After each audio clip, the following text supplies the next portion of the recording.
তীব্র গরমের পর ভারী বৃষ্টি, এতে তাপমাত্রায় ফিরেছে স্বস্তি। তবে ভারী বৃষ্টির মধ্যেই কালবৈশাখী ঝড়ের সংখ্যা নিয়ে দুঃসংবাদ দিল বাংলাদেশ আবহাওয়া অফিস। সন্ধ্যার মধ্যে দেশের 20 জেলার উপর দিয়ে বয়ে যেতে পারে এই ঝড়। একই সাথে নদ নদীর পানি বাড়ায় 5 জেলায় রয়েছে বন্যার সংখ্যা।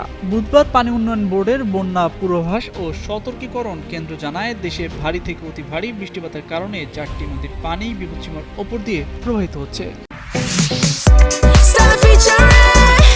Next level, well done, side by side fridge.